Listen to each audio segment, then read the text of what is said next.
labellisation Cité éducative du quartier Tarentaise-Beaubrun. Donc, cette labellisation Cité éducative est une opportunité certaine pour ses habitants, en particulier pour ceux qui vivent dans les conditions les plus précaires. Alors, l'action qui est présentée aujourd'hui, elle concerne la prise en charge des enfants pendant la pause méridienne. Elle va permettre de proposer aux enfants qui mangent à la cantine un temps éducatif et ludique qui sera adapté à l'âge de chacun, justement grâce à un partenariat avec l'association des Francas. Néanmoins, le groupe Les Temps de l'écologie regrette que le protocole de suivi ne prévoit pas le renforcement aussi de la prise en charge des enfants avant et après l'école dans le quartier Tarentaise-Beaubrun.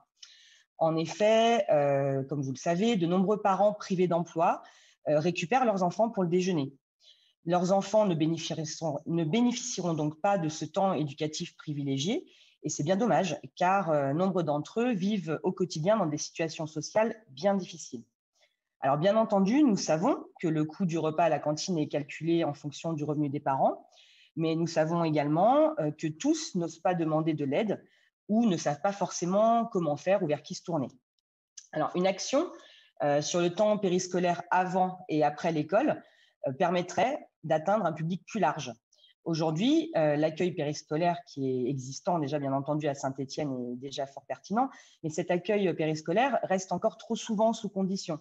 Ça peut être à cause de l'activité professionnelle des parents, la participation systématique qui doit être imposée ou l'inscription sur de plus longues périodes. Alors, nous comprenons tout à fait, bien sûr, que pour des questions d'organisation, les structures ne peuvent pas répondre aux besoins de garde des parents au cas par cas. Pourtant, le programme de cité éducative pourrait être l'occasion de faciliter et d'améliorer la prise en charge des enfants et de leur proposer un accueil qui soit inconditionnel et gratuit, et ainsi de prolonger les apprentissages éducatifs et sociaux. Je vous remercie.